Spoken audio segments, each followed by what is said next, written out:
beach, and there's a good start on a surface find. Looks like a silver earring. Looks like it's silver.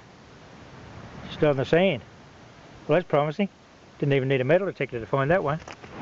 Well, g'day everyone, it's Warren from NQ Explorers.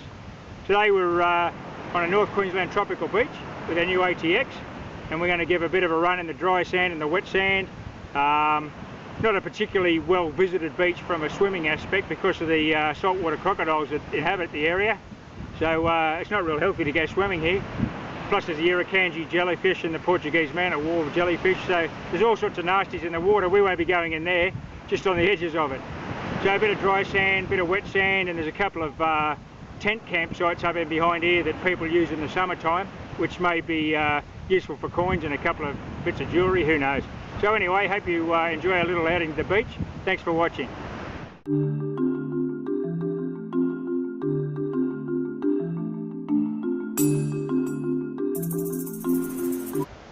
Okay, she's all unpacked and ready to go, the ATX.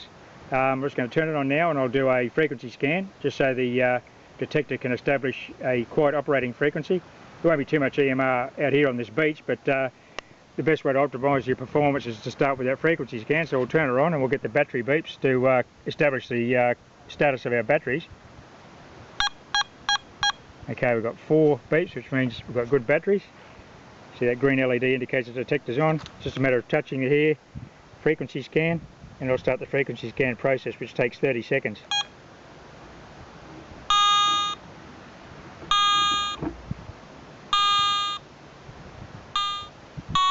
You'll hear the audio start to increase in tone, and that's when it's nearing the end of its scan process.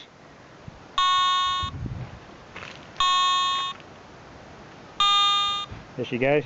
And we'll get the beeps to indicate that it's got a quiet operating frequency and we're away. There we go, 3 beeps ready to go.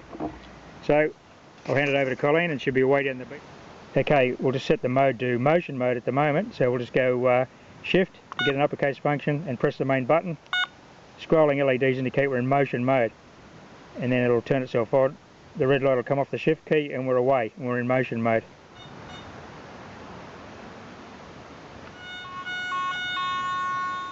Okay, target's out of the hole. You can see here, looks like it's a coin. ATX has got its first beach coin, and it's a $2 coin. You beauty, we're already $2 better off. On we go. Okay, we've got a good solid target here. You can see the signal strength of the target's indicated with a number of LEDs showing, and it's very easy to pinpoint based on the way those LEDs operate to their peak point and the centre of this coil. So down in there.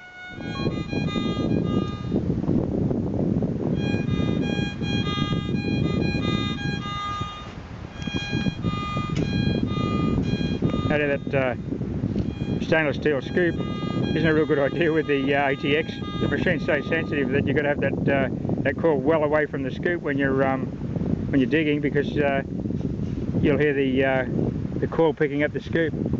This is a nice strong signal anyway, this one. Looks like she's out of the hole.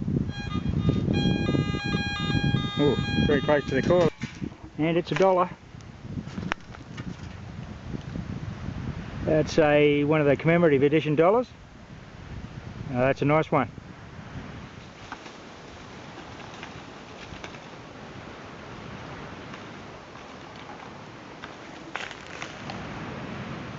Okay, we've got something in the scoop. Another $1. We've been here literally 5 minutes and we've got $4. That's another commemorative edition dollar. Interesting.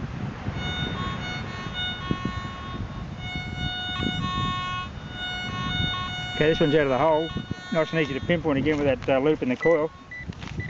Going to the pro point here.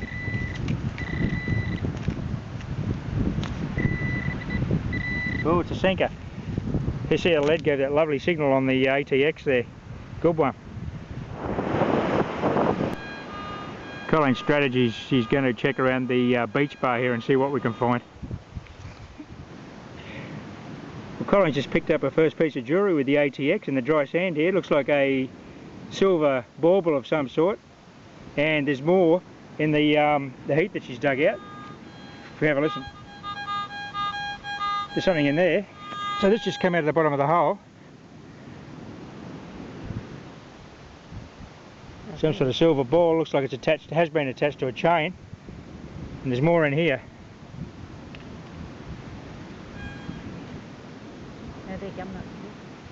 Go on, swing it again.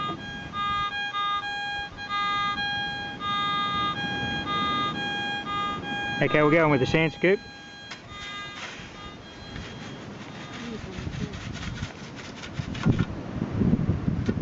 And what do we got here? Okay, here's what was in that little sand heap. Some kind of earring. You can see the earring attachment on the top. I don't think that's silver. Definitely that little ball is. We'll just keep searching in this little spot, so there might be a few more items here. Okay, well, we've just discovered the second target, which is a matching earring for the first one. They might have been here a while, they look a bit corroded, but two bling earrings. Okay, well, that's the end of our little beach hunt. Just a short trip to the beach today to try out the new ATX pulse induction machine on the wet sand and the dry sand. We've got a few coins there. Had a lot of fun digging fishing sinkers at great depths, and a few aluminium cans, of course, but that was a good day out.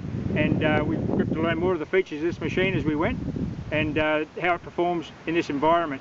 And the beauty of the all-terrain system that the ATX is part of is that you can go from the saltwater beach all the way out to the ironstone goldfields with the one detector. Brilliant. Well, thanks for watching, everyone. Happy hunting.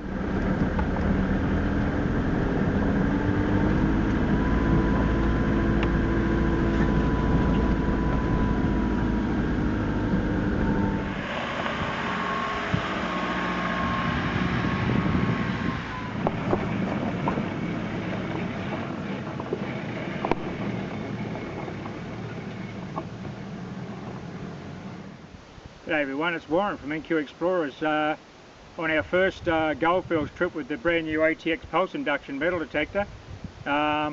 Just a day trip today. We've come about a 3-hour drive from home just to bring this machine to the goldfields for the first time, with the intention of hitting an old patch that was fairly productive with the nuggets quite a few years back. We got down there about 2 hours ago, and the spot was so overgrown with grass we virtually couldn't swing the coil, so we had a bit of a scout around in the Land Rover to see what other country we could get into. And as you can see behind me, this area here has been burnt out probably in the last month or so. Doesn't look real pretty on the video, but there's a better possibility of getting the coil right down close to the ground here, so we'll give it a bit of a run here, run through a few of the features on the machine, and if we're lucky we might get a little piece of gold. Although this area here is more hard rock mines, and specimen gold will be more common than nuggets, but we'll give it a crack and we'll be back shortly. Okay, I'll just go through startup procedure. Yeah, you might hear Colin on the AT Gold in the background there now and then, just a bit of iron grunting going on. Anyway, we'll just turn them on. So I've got good batteries. I've actually got the rechargeables in there today. I charged them overnight with that smart charger that comes with the ATX. And the first thing I'm going to do is my frequency scan, which takes 30 seconds. As you can see, there's not too much chance of EMR interference out here. There's Colin over there with the AT Gold. And also in that, I've just got the standard Garrett Power DD 10x14 coil cover on there just to protect that coil, because I haven't actually got the ATX coil cover yet. Okay, that's a 30-second frequency scan going on. Just going to work down this gully here. Behind me, or behind the camera, was a set of hard rock mines. So it's possible that there's specimen gold and bits of, there is broken ironstone quartz in this gully, so there's a chance of picking up a little piece in here. As you can hear now, it's picked its frequency and it's ready to go. I haven't got any headphones on today, so you can hear the audio responses, so I'll just set the threshold at 10 there, and the volume, I'll set that at 10 too. Okay, I'll just go through our ground balance here. It's just a matter of shift, hold the ground balance key, 2 beeps. There you go, she just, lovely spot there, which just goes nice and sweet on the ground balance and your ground balance. So off we go. I always like to check my ground track settings too before I start. You can always do the factory reset, which will set it back to off, but it's just a matter of shift. And then you can see that one LED is lit, so that's off. If I wanted to set some tracking, because there's a bit of a variability in the mineralisation on the ground I'm hunting in, just a matter of shift, and then that's slow, medium, fast, and back to off. And also note that the ground balance feature on the ATX is independent of the tracking settings, so you can ground balance in either off or any of the 3 tracking speeds, and once you finish your ground balance procedure, the machine will just resume back to the settings you had it on for your tracking. Okay, I've got a nice little target here. It was on top of a ridge line, so it could be old timer's trash, but I got it out of the hole. It was only a shallow target. I could hear that from the top because I was getting 4 signals that went across the 4 windings of the coil. That's the high-low, so it's low conductivity. I'll iron check it. Just a faint signal now, but no grunting. You get that iron grunt when you have the iron signal. So it's in there somewhere. And we'll see what comes out of here. Probably a bit old timers rubbish, or it could be a brass button or something. And we got it there.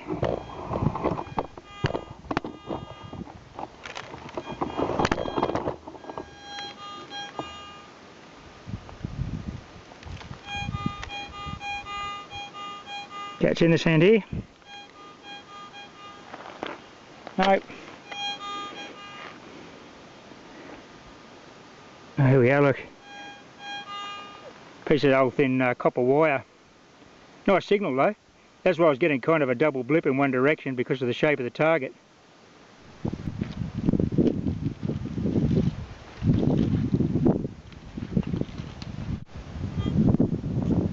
I'm sort of following this run of quartz up the hill. It's fairly barren looking quartz though. There's only pieces here and there. Some more up in here, up amongst these rocks. This one doesn't look too bad. A little bit of mineralisation in that one. I'm just continuing up this ridge line.